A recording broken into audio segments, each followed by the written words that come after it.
Hello everyone, welcome to my channel Purnima Star Achiever. जैसा कि आप सभी को पता है कि अभी हाल ही में हम सभी को पता चला है कि यूपी टेट और सी टेट जितना अनिवार्य डीएलएड और बीटीसी बीएड अभ्यर्थियों के लिए है, उतना ही अनिवार्य आप यूपी गवर्नमेंट में कार्यरत उन सभी शिक्षकों के लिए भी है। तो मैं आज से आप सभी के लिए यूपी टेट और सी टेट की क्लासेस लेके आऊँगी। वैसे तो आप सभी को यूट्यूब पे बहुत सारी वीडियो मिल जाएंगी, लेकिन मैं आप सभी को वो टॉपिक पढ़ाऊँगी जहाँ से प्रश्न बनने के ज़्यादा से ज़्यादा चांस हैं। तो आप सभी मेरे चैनल पे बने रहिए और मेरे वीडियो को देखते रहिए और कमेंट करके ज़रूर बताइएगा कि क्या ये वीडियो आपके लिए हेल्पफुल है या नहीं है। फिर मैं आपके लिए और चुनिंदे टॉपिक पे आप सभी के लिए वीडियो बना के लेके आऊँगी। तो चलिए शुरू करते हैं। आज का हमारा टॉपिक रहेगा सीडीपी, और सीडीपी में हम पढ़ेंगे सूक्ष्म शिक्षण। ये एक ऐसा टॉपिक है जो टेट में भी पूछा जाता है और सीटेट में भी पूछा जाता है। तो चलिए शुरू करते हैं। मैं ऐसा पढ़ाऊंगी कि ये आप सीटेट में भी इसके क्वेश्चन कर ले जाओ और टेट में भी कर ले जाओ, ठीक है। थोड़ा वॉइस प्रॉब्लम हो सकती है क्योंकि मेरा थोड़ा इसमें हेल्थ इशू है, तो ट्राई करती हूँ कि अपना बेस्ट दूँ। देखते हैं कितना हो पाता है। तो सूक्ष्म शिक्षण का सबसे पहले ये जानेंगे कि ये इसका शुरुआत कहाँ से हुआ। तो इसका शुरुआत अमेरिका में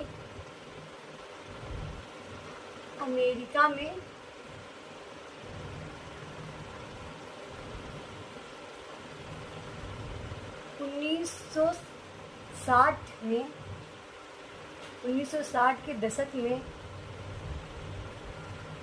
किस स्थान पे हुआ था? तो स्टैनफोर्ड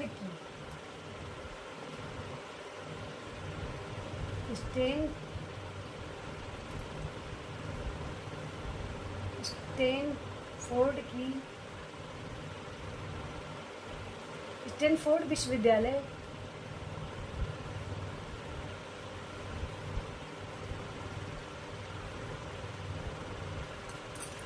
में हुआ था, ठीक है। कहाँ पे हुआ था? अमेरिका में स्टैनफोर्ड विश्वविद्यालय में 1960 दशक में हुआ था। इसकी अवधि जो होती है, इसकी 36 मिनट, 36 मिनट, ठीक है। तो सूक्ष्म शिक्षण का खोज जो हुआ, मतलब जो शुरुआत हुआ, तो अमेरिका में 1960 के दशक में स्टैनफोर्ड विश्वविद्यालय में हुआ। और इसका खोज किसने किया? तो D.W. एलन ने किया। सूक्ष्म शिक्षण की जो अवधि होती है वो 36 मिनट होती है। चलिए आगे बढ़ते हैं। भारत में सूक्ष्म शिक्षण के जनक को जानते हैं, तो भारत में किसको श्रेय जाता है? तो B.K. पाशी जी को जाता है, ठीक है। सूक्ष्म शिक्षण की कुछ परिभाषाएं जो बहुत इम्पॉर्टेंट हैं, जो टेट में डायरेक्टली पूछ लिया जाता है। तो पहला है W.D. एलन जी का ही है। तो इन्होंने बोला है कि सूक्ष्म शिक्षण एक सरलीकृत शिक्षण प्रक्रिया है जो कम समय में कम छात्रों वाली कक्षा में संपन्न होती है। सूक्ष्म शिक्षण एक सरलीकृत शिक्षण प्रक्रिया है जो कम समय में कम छात्रों वाली कक्षा में संपन्न होती है। तो आप इसको याद कैसे रख सकते हैं? यहाँ पे सरलीकृत लिखा है। क्या है? सरलीकृत शिक्षण प्रक्रिया। तो आप सरलीकृत से एलन को याद रखिएगा। मतलब आपको अगर सूक्ष्म शिक्षण की परिभाषा है और इसमें बीच में सरलीकृत आ रहा है तो ये समझ जाइएगा कि ये एलन का ही है, ठीक है।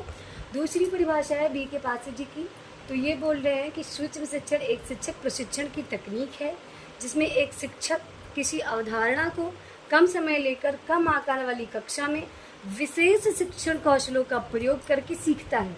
तो इसमें आप इसको कैसे याद रख सकते हैं कि एक तो तकनीक है, ये याद रख सकते हैं, विशेष शिक्षण कौशलों का प्रयोग, ठीक है। ये दो चीज़ें जो वर्ड हैं वो आप याद करके इस पूरी डिफिनेशन को याद रख सकते हैं। चलिए आगे बढ़ते हैं और जानते हैं सूक्ष्म शिक्षण के चरण। तो इसमें 6 चरण होते हैं। पहला, दूसरा, तीसरा, चौथा, पांचवा और छठा। पहला जो चरण है तो योजना निर्माण, योजना निर्माण। दूसरा चरण है शिक्षण। तीसरा है प्रतिपुष्टि।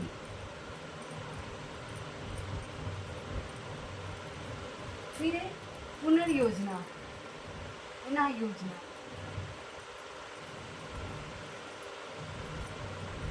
फिर पुनर्शिक्षण।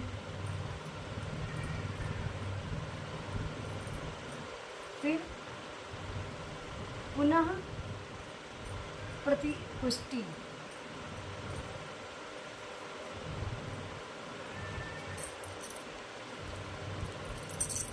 तो सूक्ष्म शिक्षण के जो चरण है, तो पहला योजना निर्माण, हम पहले योजना बनाते हैं, फिर हम पढ़ाते हैं, फिर प्रतिपुष्टि प्राप्त करते हैं, फिर हम योजना बनाते हैं, फिर हम शिक्षण करते हैं और फिर प्रतिपुष्टि प्राप्त करते हैं। फिर आगे बढ़ते हैं और एनसीईआरटी का सूक्ष्म शिक्षण चक्र जानते हैं। तो इसका चक्र है शिक्षण,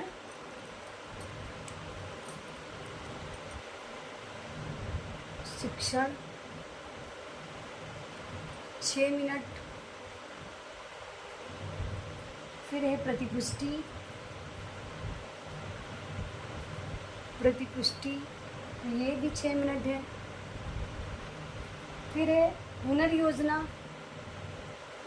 मतलब पुनः योजना बनाएंगे, तो ये है 12 मिनट का हो जाता है। फिर पुनर्शिक्षण,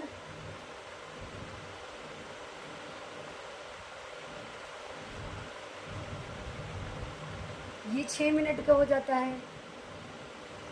सॉरी। फिर आता है पुनः प्रतिपुष्टि,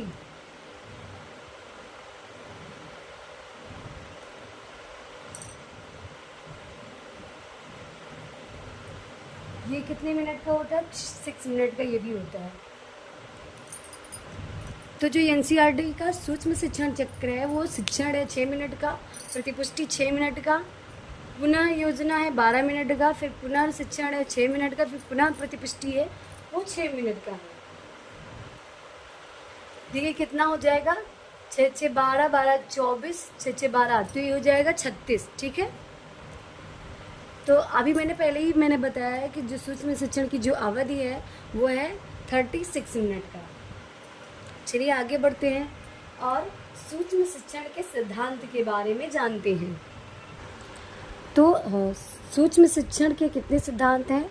5 सिद्धांत हैं एलएनजी के अकॉर्डिंग। यहाँ पे मैं लिख देती हूँ। एलन के अनुसार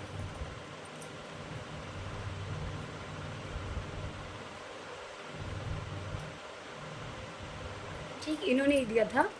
तो इन्होंने कितने सिद्धांत बताए? 5 सिद्धांत बताए हैं। पहला है वास्तविक शिक्षण का सिद्धांत, दूसरा सिद्धांत है शिक्षण की जटिलताओं में कमी का सिद्धांत, तीसरा है विशेष शिक्षण कौशलों के विकास का सिद्धांत। आगे आप अगर मेरे चैनल से जुड़े रहते हैं तो मैं अभी आप सभी को शिक्षण कौशलों के बारे में भी बताऊंगी। फिर चौथा सिद्धांत है सूक्ष्म शिक्षण द्वारा अभ्यास में कमी का सिद्धांत।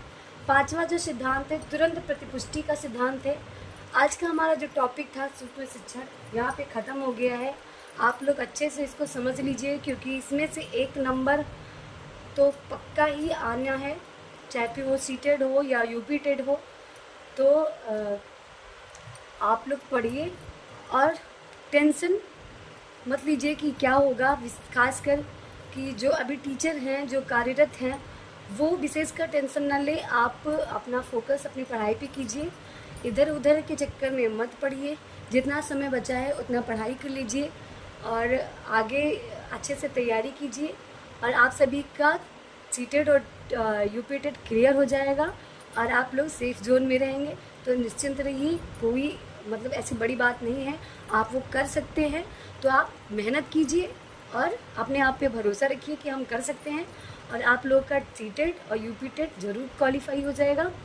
तो मेरे चैनल पे बने रहिए, मेरे चैनल को सब्सक्राइब कर लीजिए और अगर आप सभी को मेरा वीडियो अच्छा लगे तो कमेंट ज़रूर करिएगा और आगे ही ऐसे वीडियो पाने के लिए मेरे चैनल पे जुड़े रहिए। बेल आइकन प्रेस कर दीजिएगा, जिससे मेरे वीडियो की नोटिफिकेशन आप सभी तक पहुंचती रहे। Thank you.